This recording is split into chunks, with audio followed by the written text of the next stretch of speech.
방금 본 영화인데도 불구하고 줄거리는커녕 주인공 이름조차 기억나지 않는 영화가 있습니다. 이처럼 영화 내용은 가고 가슴만 남은 영화들이 있는데요. 바로 시작합니다. 8위는 영화 황제를 위하여입니다. 영화 황제를 위하여는 조직의 보스 박성웅이 젊은 애인 이태임에게 다른 남자가 생겼다는 의심에 자신의 오른팔 이민기에게 이태임을 감시하게 하는 내용이라고 해도 그러려니 하고 믿는 남성 관객들이 있을 정도로 내용 따위는 중요치 않았습니다. 영화를 보려는 남성 관객들의 목적은 명확했는데요. 겨드랑이 수술 자국 이후 나락행을 간 강예빈과 구라로 자멸해버린 클라라의 뒤를 이어 새롭게 떠오른 글래머 스타 이태임의 그간 수영복 속에 감춰져 있던 것이 찐스민지 의스민지를 확인하기 위해서였고, 영화는 적나라하게 모두의 의구심이 사실이었음을 확인시켜주게 됩니다. 자연산이라는 말에 개런티를 2배로 올려줬던 투자자들은 이런 사실을 좀처럼 받아들이기 힘들어했지만 때로는 선의의 거짓말이 필요함에도 불구하고 직접 만져본 이민기는 거짓말을 모르는 인간이었죠. 7위는 영화 극장전입니다.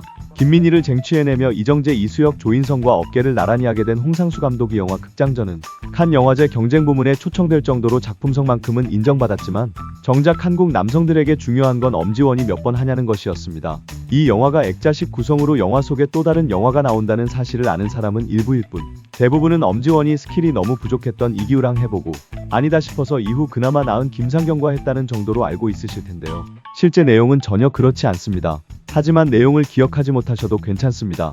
배우 엄지원이 유일하게 노출 연기를 펼친 작품을 접해봤다는 사실만으로도 영화는 이미 당신에게 큰 만족을 줬을 게 분명하기 때문입니다. 6위는 영화 리얼입니다. 김수현의 군 전역 후 첫 복귀작이라는 것보다 여자 아이돌 출신인 설리가 파격적인 연기를 펼쳤다는 사실로 더욱 큰 화제가 되었던 영화 리얼은 개봉과 동시에 21세기 최고의 망작으로 남게 되는 굴욕을 얻게 됩니다.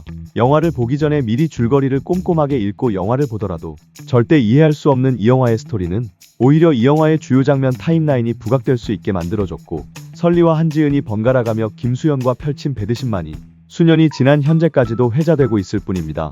이 영화의 스토리가 꽤 괜찮았다고요? 그렇다면 당신은 정상이 아닌 겁니다. 5위는 영화 어우동 주인 없는 꽃입니다.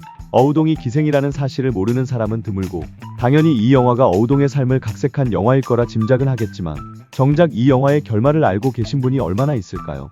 아담한 체구의 오밀조밀한 이목구비 자체는 너무 예쁘지만 그저 아는 여동생 같은 이미지일 뿐 섹시함과는 다소 거리가 멀어 보였던 강은비가 어우동 역으로 캐스팅되며 판무파탈의 매력을 보여주겠다고 했을 때 많은 남성들은 이미 미스캐스팅이라는 사실을 직감하게 됩니다. 그렇다고 이 영화를 보지 않을 수도 없었는데요. 희대의 졸작이든 뭐든 간에 여배우의 첫 노출 영화는 일단 봐주는 게 남자들의 불문율이었기 때문입니다. 하지만 역시나 강은비가 진한 화장을 하고 온갖 교태 넘치는 정사신을 펼쳤음에도 대부분의 남성들에게는 그 흔한 티슈 한 조각이 필요하지 않았고 그저 강은비 거 한번 봤다는 정도로 영화는 막을 내리게 됩니다.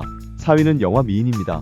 현재 어지간한 여자 연예인들이 워터밤에 서는 것마저 주저하게 만든 권은비가 있다면 과거에는 영화 미인으로 혜성처럼 등장했던 권은비보다 더 큰 이지연이 있었습니다. 신인 여배우였음에도 불구하고 영화 개봉 전부터 이지연의 압도적인 사이즈로 기대감을 부풀게 만들었던 영화 미인은 사실상 관객수 10만 명 대부분을 남성 관객들로만 채우는 쾌거를 이루기도 했지만 정작 둘 모두 신인이었던 남녀 주연 배우의 발로 하는 연기와 뜬금없고 의미 없이 이어지는 스토리 덕분에 영화의 내용보다는 이지연의 몸매에 더욱 집중할 수 있게 만들어준 고마운 영화입니다. 3위는 영화 썸머타임입니다. 한때 대한민국 최고의 섹시스타로 손꼽혔던 룰라 김지연은 세월의 장사가 없듯이 인기가 한풀 꺾인 상태에서 영화 썸머타임에 캐스팅됐지만 그녀의 전성기를 기억하는 남성들만큼은 이 영화를 그냥 지나칠 수 없었습니다. 김지연이 드디어 벗는다는 사실과 잠자리 씬이 무려 7번이나 나온다는 사실은 이 영화가 해외 영화제를 타겟으로 한 작가주의 성향의 영화라는 사실도 있게 만들었는데요. 하지만 기대가 너무 컸던 걸까요? 김지연이 내추럴이라는 사실만 증명됐을 뿐 단팥죽을 연상케 하는 색감까지 섹시하지는 않았습니다. 2위는 영화 순수의 시대입니다. 영화 순수의 시대는 강한나가 3명의 남자 배우와 골고루 했다는 걸 제외하고는 정작 이 영화가 조선시대 왕자의 난을 소재로 했다는 사실조차 모르는 관객이 대부분인 영화인데요. 많은 관객들은 이 영화가 최고 권력을 향한 남자들의 치열한 권력 다툼을 그려낸 수컷 냄새 가득 풍기는 남자 영화일 거라고 예상했지만 정작 뚜껑을 연 이 영화는 강한나와 3명의 남자 배우들이 사이좋게 골고루 합을 맞추는 말 그대로 남자들만 좋아할 영화였던 것이었죠. 결국 손익분기점에 반의 반도 못 채우는 초라한 성적을 거둔 영화 순수의 시대는 쟤들이 왜 싸우는 건지, 쟤들이 왜 하고 있는 건지조차 스토리에 제대로 담아내지 못하고 강한나의 베이글 미만 가득 담아낸 채 IPTV로 직행하게 됩니다. 1위는 영화 간기남입니다. 한간에 박희순이 노게런티로 찍었다는 소문이 돌았을 만큼 영화 간기남은 박시연이 다하고 박희수는 그저 즐겼을 영화인데요. 장례식장에서 상복을 입고 하는 그 장면만을 위해 아주 간단한 이야기를 장황하게 펼쳐냈다고 해도 과언이 아닌 영화입니다.